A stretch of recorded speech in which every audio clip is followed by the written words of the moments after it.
Hello everyone welcome back to my channel education notes आमे +3 first year core 1 paper class करुँच तो मुझे already 2टी class start कर सारे तो आज थर्ड क्लास करवा तो चलो देखिए थर्ड क्लास आज आम कौन डिस्कसन करिया एते आज मु पढ़ेबी आपन को शिक्षार संज्ञा विभिन्न शिक्षाविद मतरे दि जाइए विभिन्न संज्ञा गुड़िक आज आम आलोचना करवा चलो देखो ये शिक्षार संज्ञा डेफिनेशन ऑफ एजुकेशन।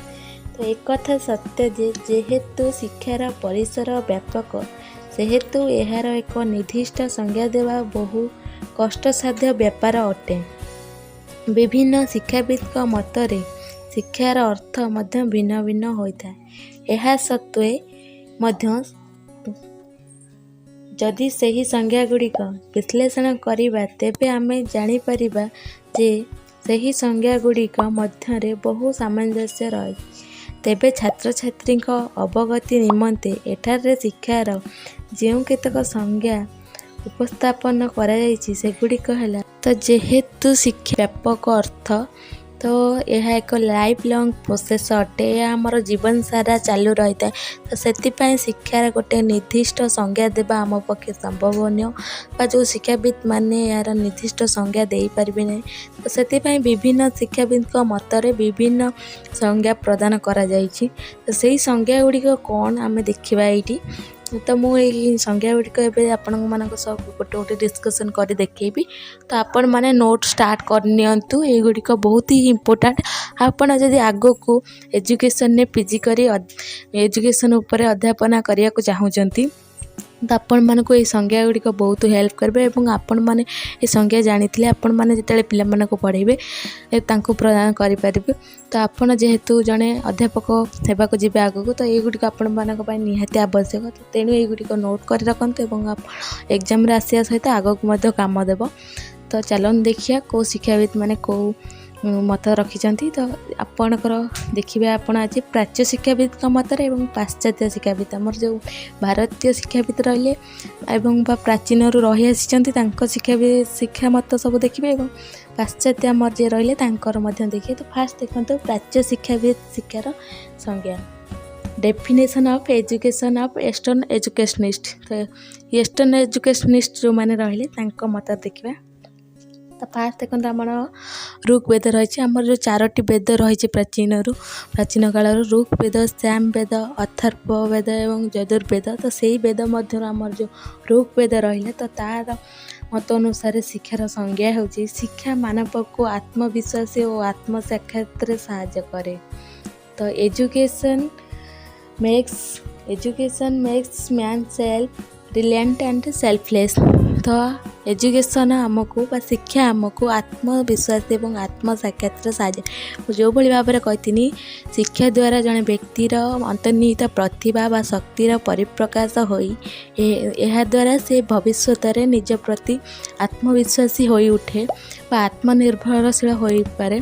तो ता निज उपर तार निजर भरोसा बढ़ी था विश्वास बढ़ी था सी यही कार्य करिपरिबो बोली सी आशा रखे निर्दिष्ट हुए जे मुझे कार्य करिपरिबी। तो कौ परिस्थिति रे से कौ भली भाव में ताको हैंडल करिबो से विषय से ज्ञान से पाई सारी थाए तार बुद्धि से सब आसी सारी थाए। तो तार निज उपर गोटे विश्वास जन्मी थाए कि से ये कम कर हाँ मुझे काम पारि। तो से भाव में तार आत्मविश्वास बढ़ी था और आत्मसाक्षात ता भितर थिबा शक्ति बा तार प्रतिभा सी निजे जानीपे जे देखिपे हाँ मो यहाँ हो पारे मो भितर ये शक्ति अच्छी। तो सही उद्देश्य ऋग्वेद तार मत रखी कि आत्मविश्वासी होता है और आत्मसाक्षात साहाय्य करता है। तो नेक्स्ट कौन आसছে देखिए उपनिषद जो आमर उपनिषद सब रही तो मतरे उपनिषद मतरे शिक्षा मानवर मुक्ति निमंते उद्दिष्ट अटे। तो एजुकेशन इज मीन्ट फॉर लाइबरेशन। तो एजुकेशन हमारा मुक्ति दिगरे आम जेहेतु शिक्षा अर्थ श्रृंखलित अध्ययन बा निजको श्रृंखलित करवा बा गोटे मुक्ति माने आमको गोटे शांति मिलला टाइप रो शांति मिलिबो आमर शांति दिगरे बा मोर ଜୀବନର ମୁକ୍ତି ଦିଗରେ ଆମକୁ ଗତି କରିଥାଏ ବା ନେଇଯାଇଥାଏ। ତ ସେ ମଧ୍ୟ ଉପନିଷଦ ତାର ମତ ରଖିଛି ଶିକ୍ଷାର ଅର୍ଥ ମୁକ୍ତି ଦିଗରେ ଉଦ୍ଦିଷ୍ଟ। ତ ସେଇଭଳି ଭାବରେ ସେ ଶିକ୍ଷାକୁ ମୁକ୍ତି ସହିତ ତୁଳନା କରିଅଛି। ତ ତାପରେ ନେକ୍ସଟ ଆସିଛି ଆମର ଭଗବତ ଗୀତା। ତ ଭଗବତ ଗୀତା ଆପଣମାନେ ସମସ୍ତେ ଜାଣିଥିବେ ଏବଂ ସମସ୍ତଙ୍କ ଘରେ ମଧ୍ୟ ଆପଣ ଗୀତା ପଢ଼ୁଥିବେ ମୁଁ ଆଶା କରୁଛି, ଏବଂ ନ ପଢ଼ୁଥିଲେ ବି ଆପଣଙ୍କ ଘରେ ସବୁ ଆପଣଙ୍କ ମାଆ ମାନେ ପଢ଼ୁଥିବେ, ଆପଣ ଜାଣିଥିବେ ଗୀତା। ତ ଗୀତାର ଅନୁସାରେ ଆମର ଶିକ୍ଷାର ମତ କ'ଣ ରହିଛି, ତ ସେ ଗୀତାରେ ଆମକୁ ଶିକ୍ଷାକୁ କ'ଣ କୁହାଯାଏ ତାର ମତରେ। ତ ଦେଖନ୍ତୁ ଏଠାରେ ରହିଛି ପୃଥିବୀରେ ଜ୍ଞାନ ସଦୃଶ ପବିତ୍ର ବସ୍ତୁ ଆଉ କିଛି ନାହିଁ। Nothing is more purifying on air than wisdom. ତ ଦେଖିବା ଶିକ୍ଷା ଏଠି କହିଛି ଯେ ଭଗବତ ଗୀତା ଏଠି ମତ ରଖିଛି ଯେ ଶିକ୍ଷା ଭଳି ପବିତ୍ର ବସ୍ତୁ ଆଉ କିଛି ନାହିଁ।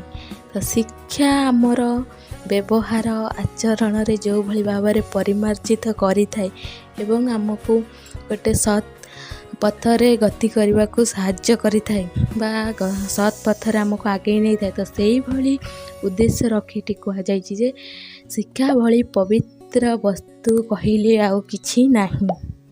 ଯେଉଁଭଳି ଭାବେ ଆମେ ଆମର ଶିକ୍ଷା ଦ୍ୱାରା ଆମର ଭୁଲ ଗୁଣ ବା ଯେଉଁ ସବୁ ତ୍ରୁଟି ରହିଯାଇଛି ଆମେ ପରିମାର୍ଜିତ କରି ଏକ ସତ୍ ପଥରେ ଏବଂ ସଠିକ୍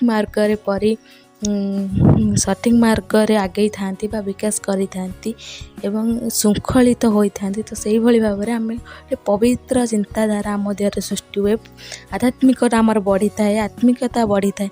ତ ସେଇଭଳି ଭାବରେ ଏଠି ଶିକ୍ଷାକୁ ପବିତ୍ର ସହିତ ମନାଗଲା ବା ପବିତ୍ର ସହିତ ତୁଳନା କରାଗଲା ଆମର ଭଗବତ ଗୀତା ଅନୁସାରେ। ତ ଏଇ ନୋଟ୍ ସବୁ କରି ରଖନ୍ତୁ, ଏ ସଂଜ୍ଞା ଗୁଡ଼ିକ ବହୁତ ହି ଇମ୍ପୋର୍ଟାଣ୍ଟ। ତାପରେ ନେକ୍ସଟ କ'ଣ ଆସୁଛି ଦେଖିବା ଚାଲନ୍ତୁ। ତ ନେକ୍ସଟ ଆମର ଶଙ୍କରାଚାର୍ଯ୍ୟଙ୍କ ମତରେ ଶିକ୍ଷାର ଅର୍ଥ ଶିକ୍ଷା ହିଁ ଆତ୍ମ ସାକ୍ଷାତକାର ଅଟେ। Education is the realisation of self.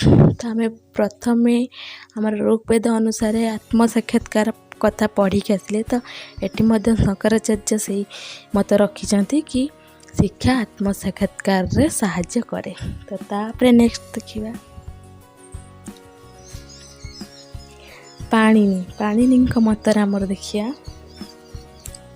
ମାନବ ଶିକ୍ଷା ହେଉଛି ତାଲିମ ଯାହା ଜଣେ ପ୍ରକୃତି ଠାରୁ ପ୍ରାପ୍ତ ହୁଏ। Human education means the training which one Gates for nature.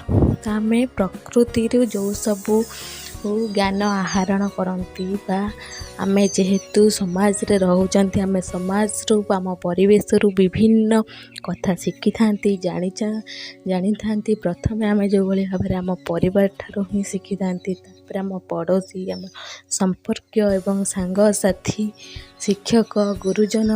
ତ ଏଇଭଳି ଭାବରେ ଏବଂ ଆମ ଚାରିପଟେ ଯେଉଁ ପରିବେଶ ପ୍ରକୃତି ରହିଲା, ତା ଚାରିପଟେ କ'ଣ ସବୁ ଘଟୁଛି, ସେହି ସବୁ ମଧ୍ୟରୁ ଆମେ ଯେଉଁ ଭଲ ଭଲ ଗୁଣ ଗୁଡ଼ିକ ଶିଖିଥାନ୍ତି ବା ଆମେ ଅବଜର୍ଭ କରିଥାନ୍ତି ଆମ ନିଜ ଜୀବନରେ ତାକୁ ମଧ୍ୟ ପ୍ରୟୋଗ କରିଥାନ୍ତି। ତ ସେଇ ସବୁ ଜ୍ଞାନକୁ ଏଠି ଶିକ୍ଷା ବୋଲି ତୁଳନା କରାଯାଇଛି ବା ଶିକ୍ଷାକୁ ବୁଝାଯାଇଛି। ତ ଦେଖିଲେ ଆମେ ପରିବେଶରୁ ଯେଉଁଭଳି ଜ୍ଞାନ ସବୁ ଆହରଣ କରନ୍ତି ତାକୁ ମଧ୍ୟ ଶିକ୍ଷା କହିଲେ ଅତ୍ୟୁକ୍ତି ହେବ ନାହିଁ। ତ ପାଣିନିଙ୍କ ମତରେ ଶିକ୍ଷାକୁ ପ୍ରକୃତି ଠାରୁ ଅଧ୍ୟୟନ କରୁଥିବା ଜ୍ଞାନକୁ ଶିକ୍ଷା ବୋଲି ଅଭିହିତ କରାଯାଇଛି। ତ ନେକ୍ସଟ ଆସୁଛନ୍ତି ଦେଖିବା କୌଟିଲ୍ୟ, ଯେ ଦେଶ ପାଇଁ ତାଲିମ ଦେବା ଓ ଦେଶ ପାଇଁ ସ୍ୱଦେଶ ପ୍ରୀତି ଜାଗ୍ରତ କରାଇବା ଶିକ୍ଷାର ଅର୍ଥ ଅଟେ। Education is the training for the country and love for the ନେସନ୍।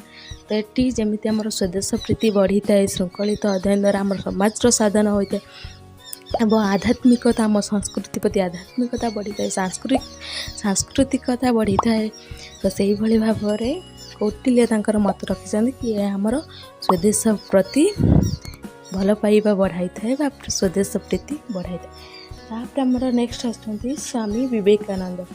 ସ୍ୱାମୀ ବିବେକାନନ୍ଦଙ୍କ ନାଁ ତ ସମସ୍ତେ ଶୁଣିଥିବେ। ତ ତାଙ୍କ ମତରେ ଶିକ୍ଷାର ଅର୍ଥ କ'ଣ ରହିଛି, ତାଙ୍କ ମତରେ ମାନବ ମଧ୍ୟରେ ନିହିତ ସ୍ୱର୍ଗୀୟ ପୂର୍ଣ୍ଣତାର ପରିପ୍ରକାଶ ହିଁ ଶିକ୍ଷା।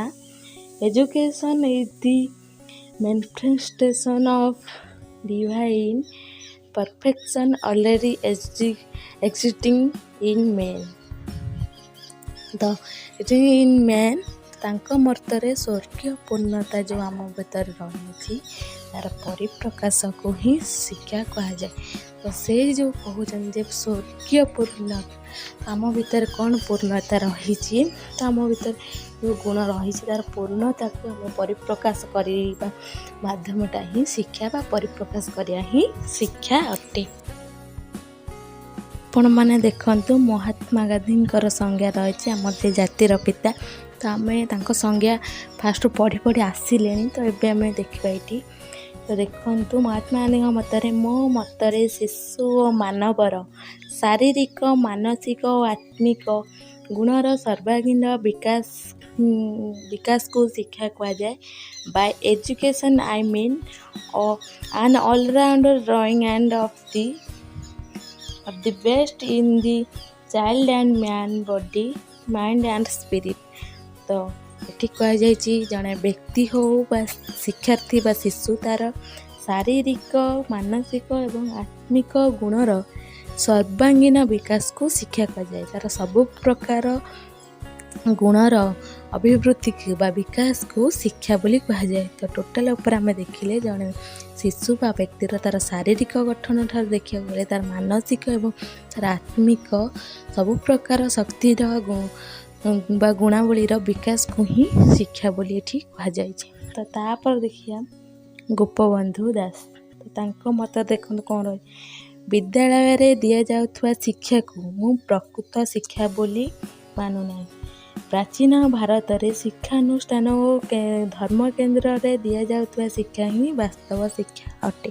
ତ ତାଙ୍କ ମତରେ ଗୋପବନ୍ଧୁ ଦାସଙ୍କ ମତରେ ସେ କହିଛନ୍ତି କି ବିଦ୍ୟାଳୟରେ ଦିଆଯାଉଥିବା ଶିକ୍ଷା ବୋଲି ସେ ମାନୁନାହାନ୍ତି। କାହିଁକିନା ବିଦ୍ୟାଳୟରେ ଶିକ୍ଷା ଦିଆଯାଉଛି ହଁ ଠିକ୍ ଯେ ପିଲାମାନେ ତାଙ୍କର ସମସ୍ତ ଗୁଣର ବିକାଶ ନିମନ୍ତେ ଆଗେଇ ପାରିବେ, ବଟ୍ ଏଇଟା ବେଶୀ ଆମର ଚାକିରି ପ୍ରତି ଆଟ୍ରାକ୍ଟିଭ୍ ହେଉଛି। ତ ସମସ୍ତେ ଚାକିରି ଉଦ୍ଦେଶ୍ୟରେ ପାଠକୁ ପଢ଼ି ଯାଉଛନ୍ତି, କିନ୍ତୁ ଆଗେ ଯେଉଁ ଶିକ୍ଷାନୁଷ୍ଠାନ ବା ଧର୍ମକେନ୍ଦ୍ରମାନଙ୍କରେ ଯେଉଁ ସବୁ ଶିକ୍ଷା ଦିଆଯାଉଥିଲା ତ ସେଇଗୁଡ଼ିକ ଶିକ୍ଷା ହିଁ ପ୍ରକୃତ ଶିକ୍ଷା ସେତେବେଳେ ଥିଲା। ସେତେବେଳେ ଆମର ଧନ୍ଦାମୂଳକ କାର୍ଯ୍ୟଠାରୁ ଆରମ୍ଭ କରି ସବୁ ପ୍ରକାର କାର୍ଯ୍ୟ ପାଇଁ ସେଠି ଶିକ୍ଷା ଦିଆଯାଉଥିଲା ଏବଂ ସବୁ ପ୍ରକାର କାମ ମଧ୍ୟ କରୁଥିଲେ ଗୁରୁକୁଳ ଆଶ୍ରମରେ। ସେଇଭଳି ଶିକ୍ଷା ଏବେ ଆଉ ନାହିଁ, ବହୁତ କିଛି ଚେଞ୍ଜେସ୍ ଆସିଛି। ତ ସେ କହିଛନ୍ତି କି ବିଦ୍ୟାଳୟ ଶିକ୍ଷାକୁ ମୁଁ ଶିକ୍ଷା ବୋଲି ମାନୁନାହିଁ। ଆଗେ ଆମର ପ୍ରାଚୀନ କାଳରେ ଯେଉଁ ଶିକ୍ଷାନୁଷ୍ଠାନ ଓ ଧର୍ମକେନ୍ଦ୍ରମାନଙ୍କରେ ଯେଉଁ ଶିକ୍ଷା ଦିଆଯାଉଥିଲା ସେହି ଶିକ୍ଷା ହିଁ ପ୍ରକୃତ ଶିକ୍ଷା। ତ ତାପରେ ଆମେ ଦେଖିବା ରବୀନ୍ଦ୍ରନାଥ ଠାକୁର। ତ ଭିଡ଼ିଓ ବହୁତ ଲଙ୍ଗ୍ ହେଇଛି, ମୁଁ ଆପଣଙ୍କୁ ଖାଲି ସଂଜ୍ଞା ଗୁଡ଼ିକ ପଢ଼ିକି ଶୁଣାଇ ଦେଉଛି, ତ ଆପଣ ଆକୁ ନୋଟ୍ କରି ରଖନ୍ତୁ। ତ ରବୀନ୍ଦ୍ରନାଥ ଠାକୁରଙ୍କ ମତରେ ଆମ୍ଭମାନଙ୍କର ସମସ୍ୟାର ସମାଧାନ ପ୍ରଶସ୍ତ ପଥ ପ୍ରଦର୍ଶକ କରିବା ହିଁ ଶିକ୍ଷା। ଆମର ସମସ୍ତ ସମସ୍ୟାର ସମାଧାନ କରିବା ଦିଗରେ ଯେ ଆମକୁ ଆଗେଇ ନିଏ ତାହାକୁ ଆମେ ଶିକ୍ଷା କହିଥାଉ। The widest road leading to the solution of all our problems is education. ତ ତାପରେ ଦେଖନ୍ତୁ ଏବେ ଦେଖନ୍ତୁ ଶ୍ରୀ ଅରବିନ୍ଦଙ୍କ ମତରେ ଶିକ୍ଷା ଏକ ମାଧ୍ୟମ ଯାହା ସାହାଯ୍ୟରେ ମାନବ ଈଶ୍ୱର ଦେଶ ଓ ମାନବ ଜାତି ଉଦ୍ଦେଶ୍ୟରେ ଉତ୍ସର୍ଗୀକୃତ ହୁଏ ଏବଂ ଜାତୀୟ ଧର୍ମୀ ବୋଲାଉଥିବା ପ୍ରତ୍ୟେକ ବିଦ୍ୟାଳୟ ଏହାକୁ ଆଦର୍ଶ ରୂପେ ଗ୍ରହଣ କରିବା ଉଚିତ। ତ ଯେଉଁଭଳି ଭାବରେ ମୁଁ ସେଠି କହିନି କି ସ୍ୱଦେଶ ପ୍ରୀତି କରିକା ଜାଗ୍ରତ କରିଥାଏ, ତ ସେଇଭଳି ଭାବରେ ସ୍ୱଦେଶ ପ୍ରତି ବା ଈଶ୍ୱରଙ୍କ ପ୍ରତି ଦେଶ ପ୍ରତି କାର୍ଯ୍ୟ କରିବାରେ ନିଜକୁ ଉତ୍ସର୍ଗୀକୃତ କରିଥାଏ। ତ ଦେଖନ୍ତୁ ତ ତାର ଓଡ଼ିଆ ଇଂଲିଶ ଦୁଇଟି ଯାକ ସଂଜ୍ଞା ଦେଇ ଦେଉଛି, ତ ଆପଣ ଭଲସେ ନୋଟ୍ କରିନେବେ। ତ ଦେଖନ୍ତୁ ଇଂଲିଶଟି ତାର ରହିଛି Bai education means that which will offer the tools whereby one can live for the divine, for the country, for oneself and for others, and this must be the ideals in every school which calls itself nation. तो तापर देखंतु स्वामी दयानंद मत अनुसार शिक्षार संज्ञा सही पुरुष और स्त्री माने धन्य जो माने ज्ञान लाभ रे मनोनिवेश करती, जो माने सत्य साधुता आदि गुण द्वारा परिपुष्ट और जो माने वेदोक्त मार्ग रे कर्मरत थांती। तो यहाँ मदन से आध्यात्मिकता को लेकिन कह जाए। तो तापर नेक्स्ट आसछि स्वामी शिवानंद शिक्षा बंचिबार कलार एक तालीम। तो शिक्षा आम जो बंचा दिगरे मुझे भाव कहली आम खाया पीया वंश विस्तार करवा गोटे पाशविक दिग आम रहा और आउ गोटे रहा सामाजिक दिग जोटा आम समाज रे बंचापी आमको दरकार। तो सही भाव में आमको बंचापी जो तालीम दि जाए जो शिक्षा दि जाए ताहाको शिक्षा कहुए। Education is the training of art of living. तापर देखंतु नेहरू मतरे शिक्षा हेउची ताहा जहाँकि व्यक्ति को जेपरि जड़े उत्पादनकारी ठीक से ही परि जड़े उत्तम नागरिक भाव गढ़ी तोलिबा सक्षम करता है। तो उत्तम नागरिक गढ़ी तोलिया उत्तम नागरिक भाव परिगणित होगापी आमको शिक्षा आवश्यक। Education is one that enables the individual to be a producer as well as good citizen.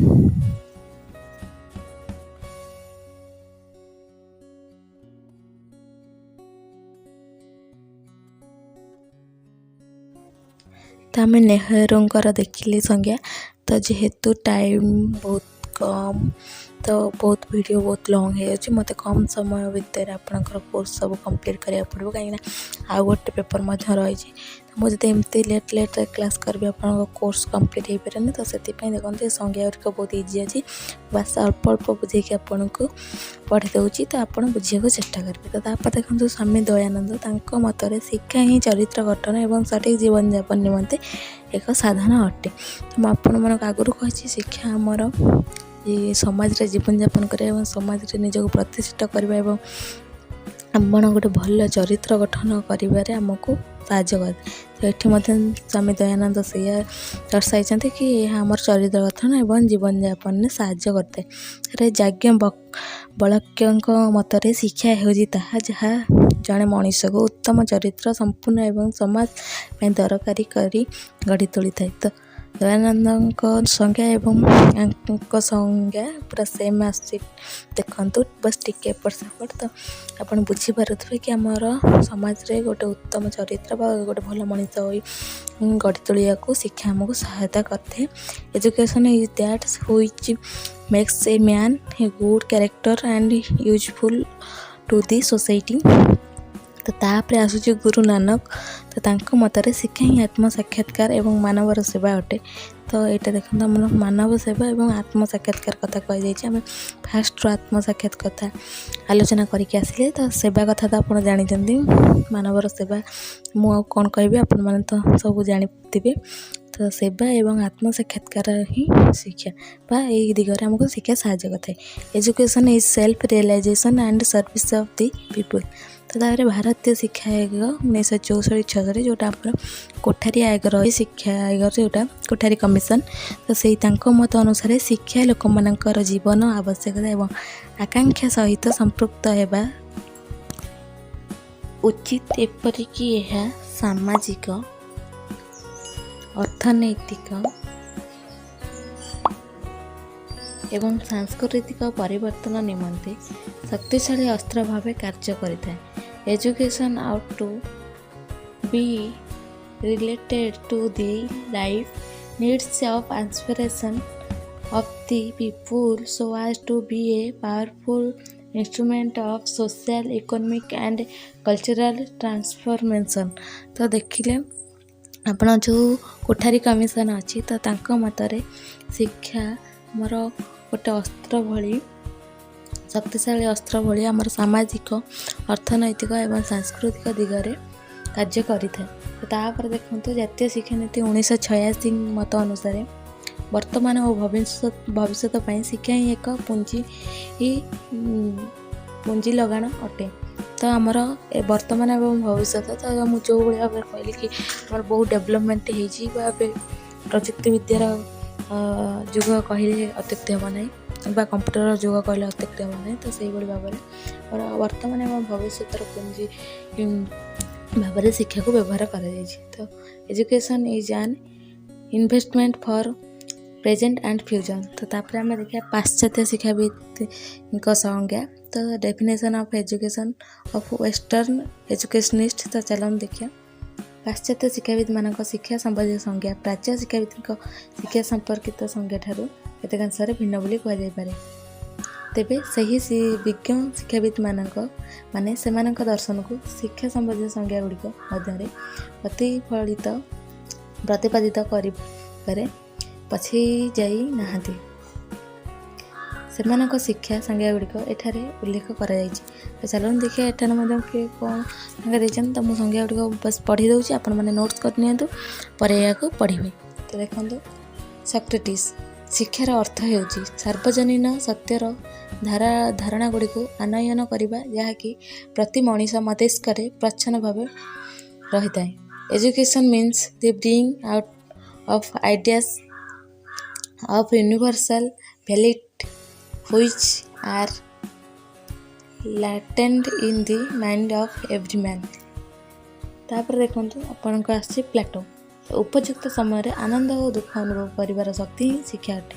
उपयुक्त समय आपण खुशी एवं दुख जो आनंद बा दुख अनुभव कराटा को ये शिक्षा बोली कहुए। तो education is the capacity to feel pleasure and pain at the right moment. देखिले ये कौन भाव में संज्ञा सब आसूची। तो से संज्ञा ठारू ये डिफरेंट लगुच। तो चलो तापर नेक्स्ट कौन रही देखिए। तो तापर आसुचंती अरिस्टोटल। तो तांको मतरे सुस्थ शरीर सुस्थ मनर सृष्टि शिक्षा अटे। Education is the creation of a sound mind in a sound body. Pestalozzi तांको अनुसार शिक्षा मानवर अंतर्निहित शक्तिर स्वाभाविक समतुलिन और सुसंजित विकास अटे। Education is nature harmonious and progressive development of man's innate power. तापर आपर रूसो मत अनुसार शिक्षा शिशुर भीतर ही विकास अटे। Education is the child's development form within. तापर आपणकर आसुची देखंतु प्रोवेल। तो तांको मतरे शिक्षा एपरि एक प्रक्रिया जहाँ द्वारा शिशुर अंतर्निहित शक्तिर बहिष्प्रकाश साधित होता है। जोटा अंतर्निहित गुणावली बाहर प्रकाश होता है। तो सबू से अंतर्निहित एवं परिप्रकाश बा गुण प्रतिभा एवं तार आध्यात्मिक एगुड़ी नहीं। तो बहुत इजी। तो आपण मैंने भी पढ़ी मन रखिपारे। तो education is the process thought which the child makes internal external. तो तापर देखिए आसचंती कि तापर आसचंती रॉस। तो रॉस का मत अनुसार शिक्षा ही मूल्यवान व्यक्तित्व एवं आध्यात्मिकता व्यक्तित्वर विकास अटे। Education is the development of valuable personality and spiritual personality. ये देखो तार व्यक्तित्व और आध्यात्मिकता कहुई। तो ओवरऑल आप देखा गले सब व्यक्तित्व एवं तार गुणावली और सांस्कृतिक आध्यात्मिकता उपर ही पर्यवेसित। तो सही विषय ही आसी।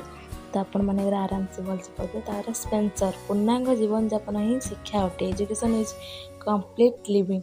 स्पेंसर का मतरे पूर्णांग विकास ही पूर्णांग जीवन ही शिक्षा अटे। तो तापर देखो जॉन ड्यू आसचंती अनुभूतिर निरवच्छिन्न पुनर्गठन ही शिक्षा। Education is the continuously reconstruction of experience. तो तापर आसचंती थॉमसन। तांको मतरे शिक्षा ही व्यक्तिर अभ्यास व्यवहार भावना एवं अनुभूतिर स्थायी परिवर्तन करने दिगरे व्यक्ति उपर परिवेशर प्रभाव अटे। Education is the influence of environment on the individual with a view to producing a permanent change in his habit behaviour of thought and of attitude. तो तापर आसचंती एडमस। तो तांको मतरे शिक्षा हेउची एक सचेतन और सुनिश्चित प्रक्रिया जो गोटे व्यक्तित्व तथ्य विनिमय एवं ज्ञानर चालना द्वारा अन्य एक व्यक्तित्वर विकास परिवर्तन निमंते कार्य करे। Education is a conscious and deliberate process in which one personality acts upon another in order to modify the development of the other by communication and manipulation of knowledge। तो तापर आम देखा टीपी नून शिक्षा हेउछि शिशु व्यक्तित्वर संपूर्ण विकास जहाद्वारा से निजर पूर्ण सामर्थ्य अनुसार मानव जीवन को मौलिक अवदान प्रदान जोटा आत्मविश्वास बढ़ाई था सेटा को सामर्थ्य करा था से जानीपे जे मु यही कार्य सामर्थ्य अटे का न अटे। देखु तो तापर देखु तो education is A complete development in individual of the child so that he can make an original contribution to human life according to the best of his capacity। तो तापर मिल्टन तांको मतरे मु ताहाको ही संपूर्ण और साधारण शिक्षा कहबी जहाँ मनुष्य को शांति से किंबा युद्ध समय नैतिक तथा सामाजिक पदरे न्याय नैपुण्य और महानुभवता सहकारे कार्य करने को प्रस्तुत कराए। तो जोटा आम रहा सब प्रकार सर्वांगीन घटुचे आम व्यक्तित्व उपरे तो सही सब युद्धकालीन समय आमर कौन सी न्याय बा पुण्यता महा अनुभवता से सब कार्य आमको प्रस्तुत करने को सहायता करें। तो तापर नेक्स्ट आस कौन देखिए तो नेक्स्ट आसचे रेडेन का मत अनुसार शिक्षा हेउछि एक सुनिश्चित और श्रृंखलित प्रभाव जहाद्वारा जड़े परिपक्व व्यक्ति शिक्षादान द्वारा व्यक्तिगत तथा सामाजिक आवश्यकता अनुसार एवं परिवेशर शिक्षार्थी सहित षष्ठांग मिलन दिगरे जड़े अपरिपक्व व्यक्तिर शारीरिक बौद्धिक सौंदर्यात्मक सामाजिक और आध्यात्मिक शक्तिर श्रृंखलित और समतुलिन विकास साधन करें। देखिले यहाँ हाँ से आमर सर्वांगीन विकास उपर आधारित द रेडेन संज्ञाटी। तो नेक्स्ट आपर डायोजिनिस मतरे शिक्षा ही युवक मानक एक नियंत्रणकारी आशीर्वाद वृद्ध मानक प्रति सांत्वना दारिद्र्य मानक प्रति संपत्ति एवं धनी मानक प्रति अलंकार सदृश। Education is a controlling rest to the young consolation to the old, wealth to the poor and ornament to the rich। तो नेक्स्ट आप देखु अलिज रॉबर्ट तांको मतरे शिक्षा ही व्यक्ति मानकर भितर तथा व्यक्ति व्यक्ति मध्य एवं वास्तव पृथ्वी मध्य एक निरवच्छिन्न पारस्परिक क्रिया अटे। Education is the consonant interaction among people and between people and the objective worlds. Next तापर कौन आम देखिए तो युड़ी आप भल भाव नोट कर तापर आसुचंती जेम्स का मतरे शिक्षा हेउछि सही कार्य अर्जित अभ्यासर कर्मोन्नतिशील समयोजना जहाँकि व्यक्ति को तार भौतिक और सामाजिक परिवेशन में चलने को समर्थ करता जोटा मुझे कि परिवेश सहित आडजस्ट करके चलवा। तो ये जेम्स यह कहते मतरे आम आमर सामाजिक और भौतिक जो दुईटी परिवेशन रोचे ता सहित आमको निजक खाप खुआई चलवा ही शिक्षा अटे। तो तापर देखिए तो तापर देखंतु कैंट को मतरे शिक्षा ही सामर्थ्य निजस्व अनुजाई व्यक्ति मध्य सबूर चरम उत्कर्ष संपूर्ण विकास अटे। तो education is the development in the individual of all the perfection of which he is capable. तो देखिले सबू पाश्चात्य शिक्षाविद एवं प्राच्य शिक्षाविद मानकर संज्ञा। तो यही आपण मैंने भल भाव नोट कर रखते और पढ़े। तो युड़क एग्जाम आसपारे आपणकर शॉर्ट क्वेश्चन आसो जो 1.5 मार्क और 2 मार्क गोटे बा दुईटी संज्ञा लिखंतु एमती पड़ी पारे एवं बा लॉन्ग क्वेश्चन आपनकर लॉन्ग क्वेश्चन आपनकर शिक्षार अर्थ एवं यार व्यक्तिगत अर्थ कहले कौन बुझ एवं शिक्षार संज्ञा प्रदान कर ये भाव क्वेश्चन आसीपारे। तो मुझे जेहेतु गोटे प्रोफेशनल टीचर नुह तो मोर जदि कौटी किसी त्रुटि रही जाता मुझे कौटी छाड़ी जाता तो से मत क्षमा करेंगे और वीडियोटी भल लगी लाइक शेयर कमेंट करेंगे और सब्सक्राइब करने भूलिए ना। तो आज आम संज्ञा गुड़िक पढ़ले तो युड़िक आप नोट्स करके पढ़े तो नेक्स्ट क्लास शिक्षार संकीर्ण अर्थ और व्यापक अर्थ पढ़े। तो आज एति थैंक यू।